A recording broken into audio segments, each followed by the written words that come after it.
السلام علیکم۔ ناولز داستان محبت آخری پارٹ۔ زنیرہ نے چائے کا کپ اٹھاتے ہوئے ٹھنڈی ہوا کے جھونکوں اور سردی کی نرم گرم دھوپ کو محسوس کیا۔ اس نے اپنے سامنے بیٹھے عامر کو دیکھا۔ اس میں ابھی تک بیماری کی تھوڑی بہت کمزوری باقی تھی۔ شاید غلطی میری ہی تھی، میں مسکرانا بھول گئی تھی، اپنے دکھ میں اتنی اندھی ہو گئی تھی کہ سامنے کھڑی خوشی دیکھنے سے قاصر تھی۔ اس نے مسکراتے ہوئے سوچا، عامر، اس نے ایک دم پکارا۔ وہ تھکا تھکا لگ رہا تھا۔ وہ اس کے پاس نرم نرم گھاس پر بیٹھ گئی۔ تم نے کبھی ایڈاپشن کے بارے میں سوچا؟ وہ سیدھا مدعے پر آئی۔ عامر اس اچانک سوال پر چونک اٹھا۔ اس نے سر جھکا لیا اور کچھ دیر سوچتا رہا۔ نہیں زنیرہ، میں کسی دوسرے بچے کو پیار نہیں دے سکتا۔ کچھ دیر بعد اس نے کہا۔ زنیرہ کی مسکراہٹ پھیکی پڑ گئی۔ اس نے کچھ کہنے کو لب کھولے، ایک نرم آواز اس کے ذہن میں گونجی۔ راستے کو آسان کرنا پڑتا ہے، ہمت سے، دعا سے، صبر سے۔ وہ کوشش کر کے مسکرائی۔ دیکھیں گے، اس نے دل میں کہا۔ سنار جانے اس کا کام۔ میرے پاس آپ کے لیے ایک سرپرائز ہے، ثنا نے فیصل سے کہا۔ کیسا سرپرائز؟ وہ دراز کھولے اس میں کچھ ڈھونڈ رہا تھا۔ آپ کو یاد ہے آپ نے مجھ سے ایک فرمائش کی تھی؟ ثنا نے پوچھا۔ میں نے؟ کون سی فرمائش؟ فیصل کے ہاتھ رک گئے۔ اس نے سر اٹھا کر ثنا کو دیکھا۔ یاد کریں، کاکول اکیڈمی میں منی ایچر کی فرمائش۔ ثنا مسکراتے ہوئے اسے یاد دلا رہی تھی۔ اوہ ہاں، یاد آیا۔ تو بنا لیا تم نے میرا منی ایچر؟ فیصل کام چھوڑ کر اس کی طرف دیکھتے ہوئے بولا۔ ہاں دکھاؤ۔ ابھی نہیں دکھا سکتی، ثنا شرما کر بولی۔ ہیں وہ کیوں؟ فیصل نے اس کے چہرے کا جائزہ لیتے ہوئے پوچھا۔ اکتوبر میں دکھاؤں گی۔ وہ شرم کے مارے لال ہوئے جا رہی تھی۔ وہ کیوں؟ اکتوبر میں کیا ہے؟ فیصل کا تجسس بھی بڑھنے لگا تھا۔ وہ پیدا ہی تب ہوگا۔ آخرکار ثنا سر جھکائے شرما کر بولی۔ اور حیرت اور خوشی کے ملے جلے تاثرات لیے فیصل اسے دیکھتا رہا۔ 2 دن سے میں دیکھ رہی ہوں ثنا کچھ چپ چپ سی ہے۔ وہ دونوں گھر آئے ہوئے تھے تو عطیہ نے ثنا کی چپ محسوس کر کے سرور سے کہا۔ طبیعت نہ خراب ہو؟ سرور نے اخبار سے نظریں ہٹا کر کہا۔ پتہ نہیں، نئی نئی شادی ہے، ایڈجسٹمنٹ پیریڈ ہے دونوں کا، کہیں فیصل نے کچھ کہہ نہ دیا ہو۔ پوچھوں گی، فیصل سے سمجھاؤں گی اسے، انہوں نے سوچتے ہوئے کہا۔ فیصل سے کچھ پوچھنے کی نوبت نہ آئی۔ اگلے دن عطیہ لاؤنج میں بیٹھی اخبار پڑھ رہی تھیں جب فیصل آ کر ان کے ساتھ جڑ کر بیٹھ گیا۔ پرے ہو کر بیٹھو فیصل، گرمی لگتی ہے مجھے، عطیہ نے اسے دور کرتے ہوئے کہا۔ امی آپ کو ایک بات بتاؤں؟ اس نے روایتی بے نیازی سے کہا۔ ہاں بتاؤ۔ ان کا سارا دھیان اخبار پر تھا۔ آپ کا بیبی آنے والا ہے، وہ بڑے آرام سے بولا۔ کیا؟ انہوں نے حیران ہو کر پوچھا، جیسے انہیں یقین ہی نہ آیا ہو کہ فیصل نے کیا کہا ہے۔ وہ جو 3 بچے میں نے آپ کو دینے کا وعدہ کیا تھا نا، ان میں سے پہلا آنے والا ہے۔ وہ ایسے بتا رہا تھا جیسے معمول کی کوئی بات بتا رہا ہو۔ مذاق کر رہے ہو؟ عطیہ حیران ہو کر اس کی شکل دیکھنے لگی۔ نہیں، ابھی تو صرف 1 مہینہ ہوا ہے شادی کو، ابھی سے؟ دادی نے بے ساختہ کہا، پھر کہتے کہتے وہ خود ہی شرما گئی۔ جی ابھی سے، وہ بے شرمی سے بولا۔ میں بلا کر لاتا ہوں ثنا کو، آپ خود پوچھ لیں باقی تفصیلات۔ وہ اٹھ کر چلا گیا۔ عطیہ دادی سے لپٹ گئیں۔ دادی نے ان کا ماتھا چوم لیا۔ بہت بہت مبارک ہو، اللہ اولاد کی ہزاروں خوشیاں دکھائے، اور اب دیدہ ہو گئیں۔ ہر کام میں جلدی پڑی ہوتی ہے، اس لڑکے کو عطیہ کی خوشی چھپائی نہ چھپتی تھی۔ پہلے رشتہ کرنے میں جلدی کی، فوراً شادی کے لیے پیچھے پڑ گیا، اور اب یہ؟ وہ ہنسنے لگی۔ اور ہم اس کو چھوٹا کہتے تھے، یہ تو سب سے بڑا نکلا، دادی پیار سے بولی۔ ثنا نے اپنے گھر کے اکلوتے کمرے کو بہت خوب سجایا۔ خوبصورت لیمپس رکھے، کافی ٹیبل پر کرسٹل کے پیالے میں پانی ڈال کر اس میں تیرنے والے موم بتیاں سجائیں۔ دیواروں پر اپنی بنائی پینٹنگز اور شادی کی تصویریں لگائیں۔ لیڈیز کلب کے فنکشنز میں بھی اس کا دل لگ گیا۔ فیصل ہر روز ہنستا مسکراتا گھر آتا، میس سے کھانا آ جاتا، کبھی کبھی دوست بھی اکٹھے ہو جاتے۔ ہر دن عید تھا، ہر رات شب برات۔ یہ خوشیاں عارضی ثابت ہوئیں۔ ایک دن فیصل منہ لٹکائے گھر آیا۔ میرے پاس ایک اچھی خبر ہے اور ایک بری خبر۔ پہلے بری خبر سنا دیں، ثنا نے اسے پانی دیتے ہوئے فکر مندی سے کہا۔ بری خبر یہ کہ میری پوسٹنگ سمنگلی ہوئی ہے، بارڈر ایریا ہے، میں فیملی ساتھ نہیں رکھ سکتا، بلوچی علیحدگی پسندوں کا زور ہے وہاں۔ ثنا پریشان ہوگی۔ فیصل نے اس کا ہاتھ پکڑ کر نرمی سے سہلایا۔ دل مضبوط کرو یار، فوجی کی بیوی ہو۔ اور اچھی خبر کیا ہے؟ وہ زبردستی مسکرائی۔ اچھی خبر یہ ہے کہ میں تمہارے لیے سموسے لایا ہوں، فیصل نے بے ساختہ کہا۔ ثنا ہنس پڑی۔ یہ اچھی خبر ہے؟ اس نے ہنستے ہوئے مصنوعی خفگی سے کہا۔ اچھی خبر نہیں ہے؟ چلو اچھا، دوسری خبر اچھی سن لو پھر۔ مجھے رپورٹ کرنے سے پہلے 1 ہفتے کا ٹائم ملا ہے، گھومنے چلتے ہیں، پھر تم اپنے پیرنٹس کے گھر چلی جانا، اگلے 5-6 مہینے تم وہیں آرام سے رہ لینا، فیصل نے اسے لائحہ عمل بتاتے ہوئے کہا۔ آپ کے بغیر؟ ثنا نے بے ساختہ پوچھا۔ میرے بغیر کیوں؟ دل میں بسا کر رکھو میری تصویر، جب ذرا گردن جھکائی دیکھ لی، فیصل نے ڈرامائی انداز میں کہا۔ پھر تو گردن مستقل ٹیڑھی ہو جائے گی میری ہر وقت جھکائے رکھنے سے، ثنا نے ہولے سے کہا تو دونوں ہی ہنس دیے۔ فیصل کے چہرے پر کرن روشنی نمودار ہوئی، محبت کا عکس نور بن کر اس کی آنکھوں میں جلملانے لگا۔ بلوچستان کے بنجر پہاڑوں میں گھری ہوئی چھوٹی سی ایئر بیس پر فیصل کی پوسٹنگ معمول سے ہٹ کر تھی۔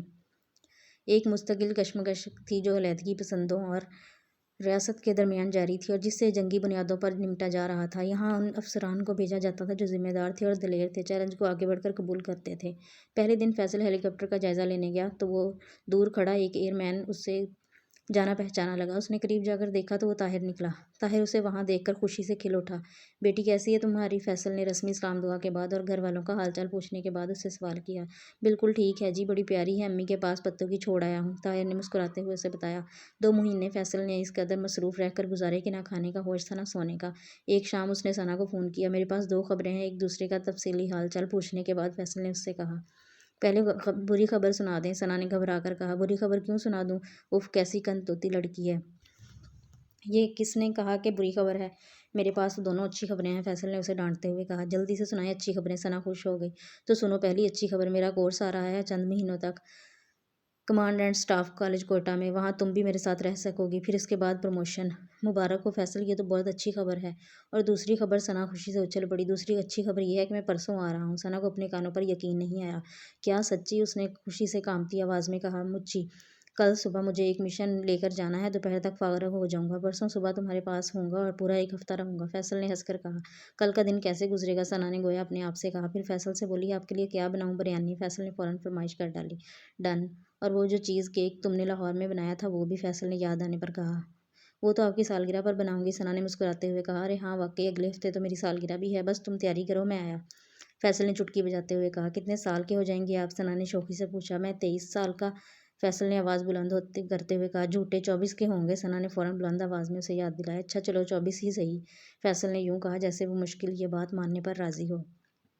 میں کل ہی موم بتیاں منگواتی ہوں، برتھ ڈے کیک پر لگانے کے لیے۔ ہاں، باربیکیو بھی کریں گے، ثنا کی آواز سے خوشی چھلک رہی تھی۔ فیصل خاموش ہو گیا، پھر بے حد نرمی اور پیار سے کہا۔ اپنے آپ کو تھکا مت لینا جان، اپنا خیال رکھو، میں جلد آ جاؤں گا، خدا حافظ۔ خدا حافظ، ثنا نے کہا تو ایسا لگا کہ اس کی آواز ایک دم روحانی سی ہو گئی ہو۔ فیصل نے ہیلی کاپٹر کے کنٹرول پینل کی آخری دفعہ چیکنگ کی اور بیلٹ باندھ لی۔ اس کے 5 ساتھی ایک ایک کر کے ہیلی کاپٹر میں سوار ہوئے۔ فیصل نے گھڑی دیکھی، 3 بجنے میں 2 منٹ تھے۔ پورے 3 بجے ان کا ہیلی کاپٹر اسمگلنگ سے روانہ ہونا تھا۔ فیصل نے کڑکدار فوجی آواز میں کہا، آل ابورڈ۔ اسی کڑکدار انداز میں جواب آیا، آل ابورڈ۔ فیصل نے ایک مرتبہ پھر طائرانہ نظر سے ہر چیز کا جائزہ لیا۔ 3 بج چکے تھے، ہیلی کاپٹر کا پنکھا گھومنے لگے اور رات کی تاریکی میں وہ ایک دیوہیکل پرندے کی طرح ہوا میں بلند ہوا۔ کچھ بلندی پر پہنچ کر اس نے اپنی سمت بدلی اور مڑ کر منزل کی طرف روانہ ہو گیا۔ بلوچستان کے بنجر پہاڑ، نیم صحرائی میدانوں اور صنوبر کے گھنے جنگل آئے اور گزر گئے۔ اب وہ جب ڈیم کے ساتھ پرواز کر رہے تھے، ہیلی کاپٹر کا پہلا زوردار جھٹکا اس وقت لگا جب وہ ایک نیم پہاڑی علاقے سے متصل گاؤں کے عین اوپر تھا۔ اٹیک، فیصل نے چیخ کر کہا۔ ملیٹنٹس بلوچی، اس نے محتاط انداز پریپیئر فار ایمرجنسی لینڈنگ میں وارننگ دی۔ اس کے ساتھ ہی تڑ تڑ کی آواز کے ساتھ ہیلی کاپٹر پر گولیاں برسنے لگیں۔ پیچھے بیٹھے کیپٹن نے گن سیدھی کی مگر ہیلی کاپٹر پر بے قابو ہو رہا تھا۔ کچھ گولیاں اس کے انجن میں لگی تھیں اور کچھ پنکھوں میں۔ ہیلی کاپٹر گھومنے لگا تھا۔ اب ہم لینڈ نہیں کر سکتے، فیصل نے خبردار کیا، اب اسے کریش کرنا ہوگا۔ میں کاپٹر ڈیم کے اوپر لے جا رہا ہوں مجھے، وی ول ہیو ٹو جمپ، ہر صورت گاؤں کو پہنچنا ہے۔ اپنی تمام تر مہارت کو بروئے کار لاتے ہوئے وہ ہیلی کاپٹر کو ڈیم کی وسیع اور عریض جھیل کے اوپر لے آیا۔ ہیلی کاپٹر سے گہرا دھواں نکل رہا تھا۔ اس نے چیخ کر اپنے ساتھیوں سے کہا، ناؤ جمپ۔ ہیلی کاپٹر پانی میں گرا تو اس کے دروازے جیم ہو جائیں گے، اس سے پہلے ہم سب کو کودنا ہوگا، پہننا شروع کریں پہلی لائف جیکٹس۔ اس کے ساتھیوں نے تیزی سے، کاپٹر کا ایک دروازہ جیم ہو چکا تھا، سب کو ایک ایک ہی دروازے سے کودنا تھا۔ فیصل چلایا، ہیلی کاپٹر کو ہوا میں معلق رہنا مشکل سے بھاری اب مشکل ہوتا جا رہا تھا۔ رہ گئی سب سے آخر میں رہ جانے والی جیکٹ صرف ایک والے نے کہا۔ فیصل نے مڑ کر دیکھا، یہ طاہر تھا، اس کا چہرہ سفید پڑ چکا تھا اور اس کی آواز کانپ رہی تھی۔ اسے پہنو اور کود جاؤ، فیصل نے آرڈر دیا۔ جلدی کرو، میں ہیلی کاپٹر کو دور لے جا کر گرانا چاہتا ہوں۔ فیصل بھائی، میں آپ کو اس طرح چھوڑ کر نہیں جاؤں گا، طاہر کی آواز بلند اور لہجہ اٹل تھا۔ طاہر، ہیلی کاپٹر پانی میں گرے گا تو اس کے دروازے نہیں کھل سکیں گے، پہنو اور کود جاؤ، دیر مت کرو جیکٹ کی۔ تم مگر آپ، طاہر تمہاری بیٹی چھوٹی سی ہے اور وہ تمہاری، آئی ول مینیج، ماں کو تمہاری ضرورت ہے، جاؤ کود جاؤ، فیصل نے فوجی انداز میں اسے حکم دیتے ہوئے کہا۔ پہنی اور گہرے پانی میں چھلانگ لگا دی۔ فیصل نے ہیلی کاپٹر جیکٹ، طاہر نے کاپٹر کا رخ جھیل کے وسط کی طرف کر دیا۔ اس نے نیچے جھانکا، وہ بہت